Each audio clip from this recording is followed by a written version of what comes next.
Después de 62 programas en Diálogos con Andrés, no hubiera querido repetir este programa que grabamos prácticamente hace 9 meses con el compañero Miguel Uribe.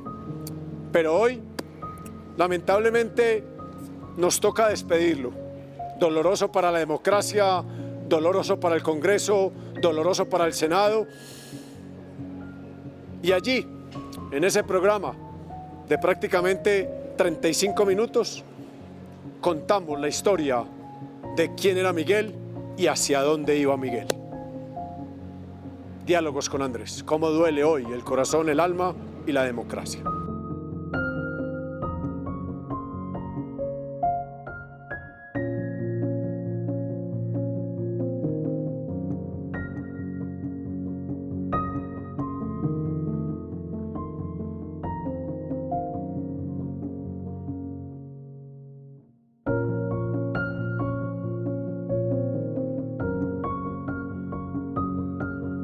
Hola, un abrazo muy grande. Nos volvemos a reencontrar hoy 28 de julio del 2024. Estoy con un senador que tiene presente y futuro, un hombre muy joven, pero un hombre inteligente, un hombre preparado y un hombre que tiene ganas de ser presidente de este país. Él es Miguel Uribe Turbay.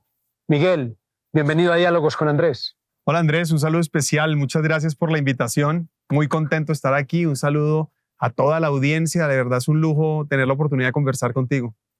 Miguel, venís de correr hoy. ¿Cómo te fue en esa media maratón en Bogotá? Cansado, pero bien. Terminé. Esa era la prioridad. Ahora seguir entrenando para la de Medellín. 1 de septiembre. O sea Medellín.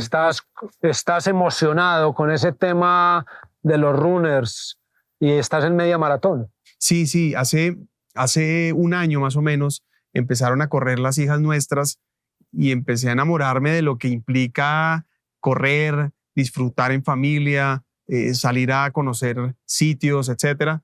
Y bueno, y yo creo que cuerpo sano, mente sana. En esta profesión que hacemos nosotros es prácticamente imposible hacerla bien si uno no tiene algún tipo de desfogue en el ejercicio. Además, Miguel, modificando ese concepto que el político no tiene hábitos correctos, yo creo que hay que llevar al escenario a quienes piensan que sí podemos tener hábitos correctos, que modificamos esas disciplinas, esas conductas, y hoy no somos el del whisky ni el del hábito del mafioso, sino que tenemos el hábito de correr, de familia, de ser tranquilos en la vida personal. Yo comenzaría diciendo que lo primero es que somos seres humanos y ciudadanos como cualquier otro. Total. ¿No? A veces la gente nos ve muy distantes, y hay que reconocer, hay políticos malos que desafortunadamente de alguna manera ensucian la imagen de muchos otros.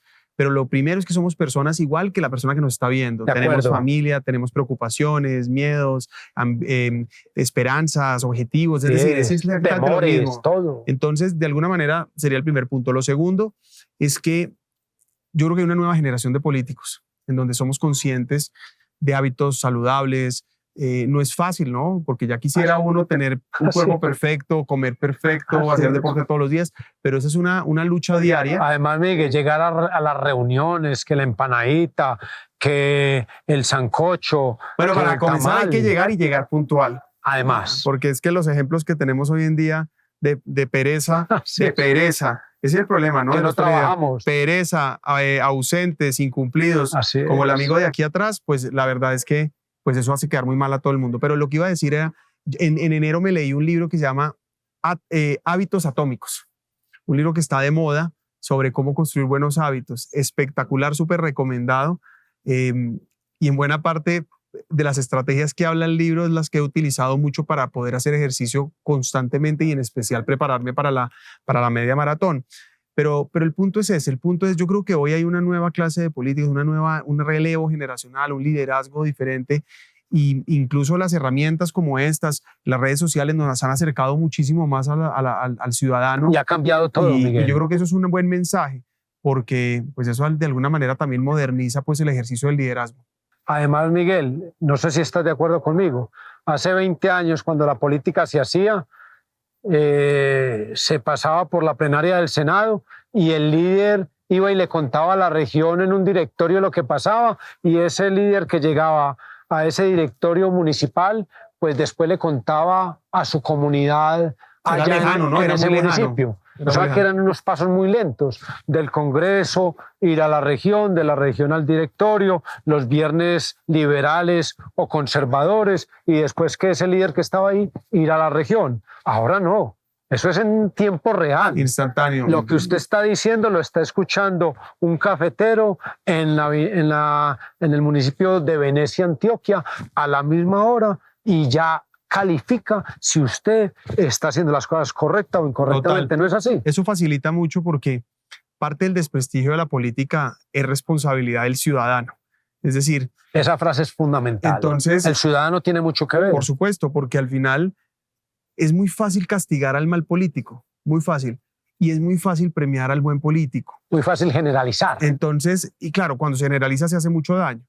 Y entonces ahora el ciudadano tiene más herramientas para hacer control social, para exigir cuentas, para de alguna manera castigar o premiar a su representante. Y yo creo que todo esto lo facilita. Y bueno, qué bueno también que de alguna manera no solo nos conozcan en nuestro ejercicio político, sino también en nuestro ejercicio personal. Empezamos como, ¿viste el Tour de Francia o no? Vi partes, no lo seguí mucho. Eso es como empezamos esta etapa como en el punto alto. Ah, bueno. Entonces vamos atrás. ¿Qué edad tiene Miguel? Tengo 38 años. 38 años, muy joven Miguel, concejal de Bogotá y ahora senador de la República. En esos dos periodos, en la mitad, hiciste una labor como lo hiciste con el alcalde Peñalosa, usted secretario de gobierno Así es. distrital. Así es. ¿Qué experiencia quedó? Bueno, lo primero es que he tenido la fortuna de haber tenido una experiencia muy valiosa en lo público, a pesar de ser joven relativamente, porque uno a los 40 años prácticamente... No, tiene 38. Pues, prácticamente 40, ya no es, ya digamos, la juventud, además que es relativa, pues depende, ¿no? Depende de lo que uno ha vivido, ¿no? Yo creo que al final la edad, la madurez tiene mucho que ver con lo que uno vive, con lo que uno ha tenido, las experiencias que ha tenido en la vida. Pero el punto es, primero, yo llego a la política no por familia política, aunque tuve o tengo. Yo llego a la política porque muy pequeño viví un dolor muy profundo que me enseñó que no podemos ser indiferentes con nuestro país, que fue la muerte de mi mamá. Tuve la oportunidad de vivir con mi abuela, que desde hace 45 años promueve... Diana Turbay y Nidia. Correcto, y Nidia Quintero, que promueve además una fundación que se llama Solidaridad por Colombia. Entonces yo crecí primero como con un cuestionamiento sobre lo que estábamos viviendo en el país, pero al mismo tiempo con un ejemplo de vocación de servicio. Y así es que empiezo a explorar lo que yo quiero hacer. Lo primero que hago es a los 16 años promover una fundación que yo jugaba. Tú eras de futbolista alto rendimiento, sí, señor. Yo era ajedrecista alto rendimiento. Ajedrecista y basquetbolista, ¿te gustaba? También me gustaba, pero competía en ajedrez. Poste, correcto. O sea, meterla. Era el que la metía. Sí, señor. Pero el tema es que yo competía en ajedrez, alcancé a viajar incluso a diferentes países compitiendo en ajedrez y transformé mi pasión de competencia por enseñanza y empecé a enseñar ajedrez como herramienta pedagógica. Y ahí entendí que la política es el mejor camino para transformar estructuralmente el país. Es decir, pongámoslo de otra manera, si con tan poquito podía hacer mucho, porque era lo que vivía en la fundación, dije, el camino para hacer mucho y transformar mucho y ayudarle a mucha gente es la política. Y así llego a la política. Tengo algunas experiencias apoyando candidatos hasta que finalmente llego al consejo cuando tengo 24 años. Soy concejal, soy presidente del consejo. En Bogotá, Petro era alcalde, entonces me tocó el primer round de oposición a Petro. Te tocó allí la primera experiencia en la oposición a un gobierno de Gustavo Petro. Correcto. Después llego a la Secretaría de Gobierno de Enrique Peñalosa, a quien en aquel momento yo estaba en un partido diferente y no podía ayudar, pero aún así él me invita a ser su secretario de gobierno. ¿Cuál era ese partido diferente? Yo estaba en el Partido Liberal. Liberal. Él estaba por el partido, por firmas, creo, y apoyado por otro partido. Y cuando llega, él me invita, pero lo primero que me dice es que me invita no en nombre del Partido Liberal, sino que él quería tenerme a mí en el gobierno. Y llego. Es una invitación directa. Así es. Llego, empiezo a trabajar con él, duró 3 años con él. Una transformación espectacular de esta ciudad después de recibir la ciudad prácticamente destruida por cuenta de Gustavo Petro. Transformación y experiencia. No, la experiencia toda, pero además, por ejemplo, en un tema central, en seguridad, por ejemplo, aquí muy cerca donde estamos, a 3 cuadras quedaba el Bronx. Totalmente. Acabamos el Bronx, 5 huecos. La Estanzuela, ollas que quedaban aquí muy cerca de donde estamos. Como secretario de gobierno te tocó en el corazón del tema. Así es. Y La Estanzuela y Cinco Huecos, el terminal pesquero y María Paz. Es decir, hicimos un trabajo en serio para combatir la delincuencia en Bogotá. Hicimos un proceso de infraestructura bellísimo y espectacular con colegios, hospitales, con vías. Se firmó finalmente el metro, que ahí va, lento, pero ya se ven las pilonas, ya se ve la estructura, el patio taller está prácticamente en el 50%. Creo que ya la ciudad por primera vez cree que va a haber metro en Bogotá. Claro, que ese es un gran ejemplo de Medellín, por ejemplo, y Antioquia de tener su metro. Bueno, Bogotá será, espero, la segunda ciudad con metro en Colombia, pero el punto entonces es que tengo esa experiencia, renuncio para ser candidato a la alcaldía, me lanzo a la alcaldía, no gano. 2019, y en ese momento llega la pandemia, me dedico pues a trabajar en diferentes asuntos hasta que llega la invitación, me voy a estudiar fuera del país, y después me invita el presidente Uribe a estar en la lista del Senado, y bueno, llego aquí con todo el orgullo de hacer parte de este partido y de ser senador. Tenemos dos experiencias similares. Una, que es la de ser candidatos a la alcaldía de Bogotá. Miguel Uribe era el candidato del Centro Democrático y Andrés era el candidato a la gobernación de Antioquia. Correcto. Y una segunda experiencia que la gente no lo vive mucho, Miguel, y es la derrota. Total. Y entender que el día siguiente hay un WhatsApp en blanco. Ya no hay agenda, ya no hay citas y ya hay que volver a retomar en la formación que da las derrotas. Pero es muy valioso, ¿no? Muy valioso. Yo creo que, además porque yo creo que la gente... Usted valora la frase de Francisco Maturana, perder es ganar un poco. Pues yo creo que lo que podría decir es que el éxito de las personas muchas veces radica en saber aprender de los fracasos. Totalmente. Y los fracasos o esas situaciones generan resiliencia, para muchos termina siendo una motivación adicional. Creo que ahí está la diferencia por ejemplo, entre los líderes y los que no lo logran. Hay gente que es líder mientras gana todo, pero cuando fracasa termina absolutamente destruido. Pero agregaría una cosa adicional, y es que uno en política uno puede perder elecciones, lo que nunca puede perder es la credibilidad. Totalmente. Y yo no... Las formas. Yo diría que yo podría decir, yo no gané esa elección, pero gané la campaña. Así es. Me sentí, no negocié mis principios, fui absolutamente leal a mis electores, hice una campaña propositiva, positiva, amable, lancé una visión de ciudad. Entonces, yo creo que la política y las elecciones son mucho más que los votos del último día. Totalmente. Claro que hay que ganar, ese es el propósito, porque de nada sirve. Es decir, si no logras eso, no logras materializar en la ciudad, el país, el departamento que uno sueña y que conjuntamente construimos. Correcto. Pero lo que es evidente es que es una gran oportunidad que, aunque no se gane, pues uno construye credibilidad, liderazgo. Miguel, cuando usted escucha, como hemos escuchado en esta entrevista, una banda presidencial que se va acercando y va aumentando sus decibeles, ¿qué piensa actualmente de un gobierno como el de Gustavo Petro? Bueno, en primer lugar, todo el honor a nuestras fuerzas militares. Los que hoy están aquí representando esta banda militar, evidentemente son un grupo que representa una institución a la que la inmensa mayoría de colombianos queremos, agradecemos y admiramos. Apreciamos totalmente. Lo segundo es que esta banda militar representa también la dignidad de lo que representa la presidencia. Es una institución en donde donde se supone nos representa a todos, donde el presidente debe gobernar para todos, donde de alguna manera representa el orgullo colombiano. Y eso me lleva a decir que es todo lo contrario a lo que representa el presidente actual. Gustavo Petro ha hecho todo lo posible para hacer lo contrario, para desilusionar al que votó por él y para confirmar todos los temores y riesgos que alertamos quienes no lo acompañamos. Gustavo Petro es un presidente, como decíamos ahora, incumplido, ausente y perezoso.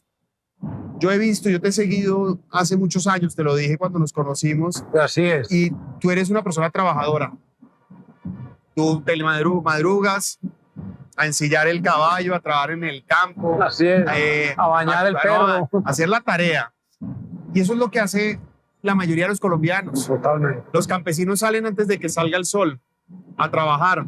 La inmensa mayoría de mamás antes de que, prácticamente de noche todavía, dejan listos a sus hijos para poder ir a trabajar y que ellos tengan desayuno y almuerzo y poder ir al colegio. Yo creo que Colombia es un país que se ha hecho a pulso de trabajo a pesar de la violencia y las dificultades. Un país que trabaja si no merece un presidente que no lo hace. Y yo insisto esto porque afortunadamente hay personas como tú y yo que creemos que por este país vale la pena madrugar y volver a trabajar, trabajar y trabajar. Eso es decir, este es el momento de hacerle un homenaje al trabajo. Gustavo Petro no representa eso. Es el momento de hacerle un homenaje a la mujer y al hombre trabajador. Gustavo Petro no representa eso. Pero además, agrego, las promesas incumplidas, la incapacidad para gobernar, los hechos de corrupción que lo rodean a él, a su familia y a su círculo cercano, demostraron que fracasó, perdió el control del país, fracasó absolutamente. Y en ese orden de ideas, pues yo siento que este es un momento en donde los colombianos tenemos que reconocer, sí, se necesita transformación, sí, se necesitan cambios, pero no destrucción. Uno no puede pretender que cambiar, es decir, con pretexto de cambiar lo que no funciona, uno no destruye lo que sí sirve. No, es lo más torpe posible. Yo doy un ejemplo pues trivial, sencillo. Uno en la casa de uno se le rompe una baldosa en el baño, por ejemplo, y para cambiarla, por lo general, uno cambia la baldosa a las 2 o 3 que se dañaron, pero no rompe toda la baldosa del piso, del baño, de la cocina, porque eso cuesta más, toma más tiempo, puede haber sobrecostos, etcétera, pero además puede quedar peor de lo que había. Eso es lo que está haciendo Petro. En vez de arreglar la baldosa dañada, no está rompiendo el piso entero. ¿Usted cómo sintió el discurso de Gustavo Petro el sábado 20 de julio, cuando vuelve y recuerda el acuerdo nacional, pero durante estos 2 años no le ha presentado al Congreso ni una línea de ese acuerdo nacional? Andrés, lo primero es que Gustavo Petro presentó en ese discurso un país que no existe, muy distante a lo que estamos viviendo los colombianos. Esa fue la postura del discurso de oposición. Así es. Que además es un país de sueño, de fantasía. Petro dice que todo va bien cuando nosotros sabemos, los que recorremos este país, sabemos que todo va mal. La economía, la inseguridad, la salud, el hambre. Entonces, primero hay que reconocer que lo que dice Gustavo Petro es falso. Segundo, Gustavo Petro sigue lanzando las ideas del acuerdo nacional con el propósito de ganar tiempo. Lleva 2 años gobernando, ha hablado de acuerdo nacional durante meses, pero lo que hace con un brazo lo borra con el otro, porque mientras habla de acuerdo nacional se radicaliza, mientras habla de acuerdo nacional no escucha las críticas, mientras habla de acuerdo nacional no reconoce errores. Entonces lo que es evidente es que a Gustavo Petro no le interesan los acuerdos. A Gustavo Petro lo que le interesa es un acuerdo de adhesión. Es que todos vayamos, nos le arrodillemos y digamos, sí señor, haga lo que usted quiera. Pues resulta que no, eso en las democracias no pasa. Él pudo haber ganado las elecciones, pero en las democracias hay que generar consensos, acuerdos, mayorías, y para eso se necesita construir colectivamente, lo que Gustavo Petro no sabe hacer. Y en ese sentido, yo diría, no comamos más cuento de ese tal acuerdo nacional. Desde la oposición yo me siento absolutamente orgulloso, porque en el partido que nosotros estamos, Andrés, cada crítica la acompañamos con una propuesta, porque siempre le hemos dicho, hay que arreglar cosas en la salud, en las pensiones, en el trabajo, pero lo que Gustavo Petro está proponiendo, en vez de resolver el problema, lo profundiza. Entonces, la razón en la que nos oponemos no es porque no creamos en que hay que hacer cambios, es porque no podemos permitir que haya destrucción. Miguel, cuando le hablan a uno de acuerdo nacional y en Cali el 15 de marzo le dicen está agotado y no presenta una sola línea del acuerdo nacional, cuando después habla de referéndum, cuando después habla de Asamblea Nacional Constituyente y se va para la ONU y le dice al mundo, sin contarle a Colombia, que ahora está en la idea del fast track, ¿qué puede pensar un colombiano? Gustavo Petro fracasó, como ya lo dije, y ante su fracaso propone una constituyente, porque renuncia a ser gobernante para hacer política, como lo hizo hace muchos meses. La constituyente le da pretexto para hacer política, pero lo que es evidente es que la constituyente no resuelve un solo problema, por el contrario, lo agrava, porque la constituyente solo le sirve a Petro para intentar mantenerse en el poder y para los políticos tradicionales para mantenerse vigentes. Pero la constituyente genera incertidumbre, la constituyente genera temor, preocupación, y nosotros no podemos permitir pasar de la Constitución de 1991, que es una constitución que reivindica las libertades, la iniciativa privada y la acción del Estado, por una constitución estatista que acaba la libertad como la que propone Petro. Pero me lleva a decir esto. Para resolver los problemas de los colombianos, Colombia no necesita una nueva constituyente, necesita un buen presidente. Y lo que aquí hace falta es liderazgo, es unidad, es trabajo. Es evidente que con la constitución actual todos los problemas se resuelven. Habrá que traer leyes, reformas, pero no hay que cambiar la constitución. Estaba escuchando la banda usted, ¿cierto? Ahora estamos viéndola, sí. ¿Usted hizo parte de la banda marcial del colegio? Sí, me fascinaba, la verdad. Pues a mí me gusta mucho la música. Yo desde los 5 años toco piano y bueno, he tocado varios instrumentos, guitarra, varias cosas, pero sí estuve en la sinfónica y en la banda marcial del colegio. En la banda marcial fui redoblante, después jefe de redoblantes, después granadera, después jefe de granadera y finalmente en mi último año fui tambor mayor, que es la persona que va con la batuta al frente dirigiendo la banda. Y en esa época todavía existe, había concursos de bandas, de colegios, era muy emocionante. Aquí parte de las canciones que estamos escuchando aquí, La Armada, Harold Bedoya y muchas otras las tocábamos también en la banda. Cuando usted escucha esa banda, que es la banda presidencial que tenemos al fondo, usted siempre me ha dicho, Andrés, voy a ser presidente. ¿Usted tiene ese sueño? Pues Andrés, yo creo que hay 2 tipos de políticos, los políticos obsesionados con el poder y los políticos que estamos obsesionados con el servicio. Unos quieren poder, otros queremos ser útiles. Yo quiero ser útil donde pueda y servirle a Colombia desde donde esté. Ser presidente sin duda es una gran oportunidad, es un privilegio en el sentido en que los ciudadanos confían en uno para uno servir. El privilegio no es los lujos que se dan como Petro, sino el privilegio es tener el privilegio de servir. Servir es un privilegio. Es decir, y muy poquita gente lo reconoce así. Pero yo creo que hoy, yo digamos, no he tomado la decisión de arrancar, en este caso particular, la campaña en el sentido en que creo que primero, pues evidentemente hay un proceso para tomar una decisión que tú bien conoces, pero lo que es importante resaltarle a los colombianos es que primero hay que definir la causa, identificar la causa y después la persona. Tú tienes una frase que yo uso o que yo recuerdo porque quien la usa eres tú. Unidad igual victoria. Y yo creo que ese es el mensaje. La unidad alrededor de la causa es lo que nos va a dar la victoria. Y la victoria no es personal. Es del país. Es de que al final la persona que se sienta allá debería representar una visión colectiva de Colombia. Completamente. Entonces yo diría que, pues bueno, yo voy a seguir sirviéndole al país donde esté. Hoy me siento absolutamente útil en el trabajo de oposición que estamos haciendo y por supuesto, pues evidentemente serán los ciudadanos los que nos digan cuál es el siguiente paso. Palabra clave, ser útiles. ¿Usted me permite en esta parte final hablar de la familia? Por supuesto. Doña Nidia Quintero, la abuela, su abuelo, el expresidente Julio César Turbay, ¿qué relación tuvo con ellos ya en esta etapa cuando faltó la mamá?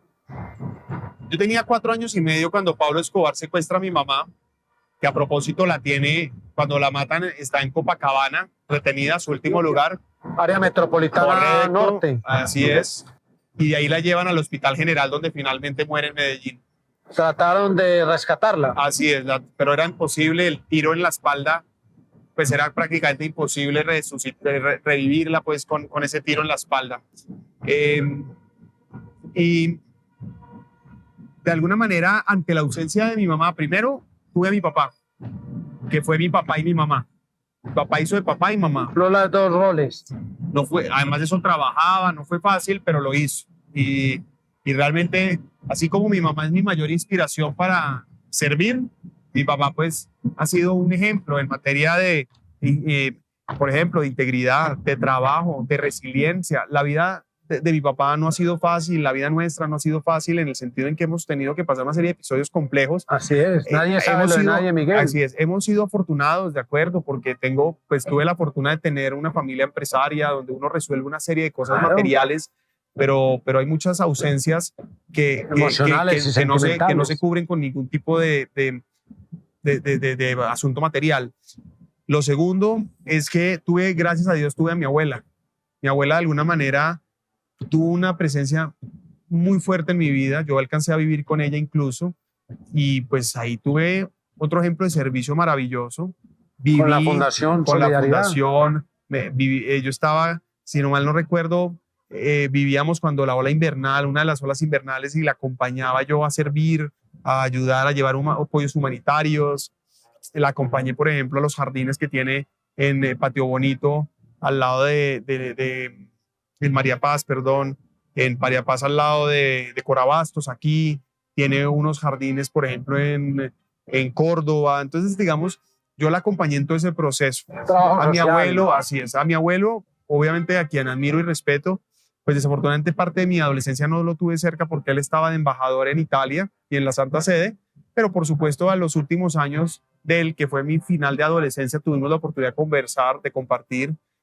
Y por el otro lado, esa, digamos, es mi familia, parte política, parte de servicio, ¿no? Que fue lo que yo heredé, como ya lo dije, una vocación de servicio. Pero por el otro lado también mi familia empresarial que menciono, que es antioqueña. Claro.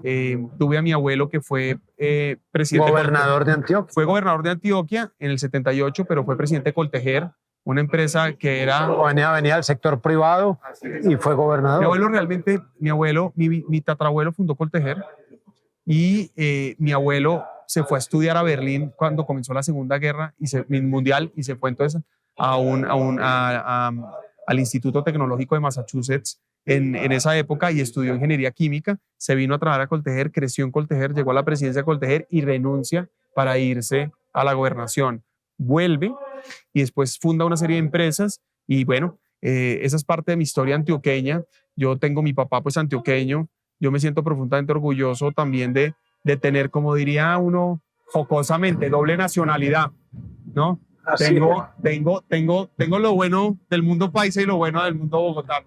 Miguel, se nos acabó el tiempo. Cuando los tiempos son agradables y amenos, pasan rápido. Van rápido, ni nos damos cuenta. Quiero agradecerte por estar aquí en Diálogos con Andrés. Sé tus sueños de tu presente y tu futuro. Un excelente líder. Gracias. Un hombre que lideró la cabeza de lista del Centro Democrático al Senado de la República y que hoy es precandidato presidencial. Y quiero, ante todo, decirte, sos un muy buen líder, sos una muy buena persona, sos un hombre humilde y vas a llegar muy lejos. Gracias por estar Andrés. acá. Gracias. Dios te bendiga. Gracias a ustedes por acompañarnos. Nos volvemos a reencontrar en otro episodio de Diálogos con Andrés. Dios los bendiga. Chao. Diálogos con Andrés.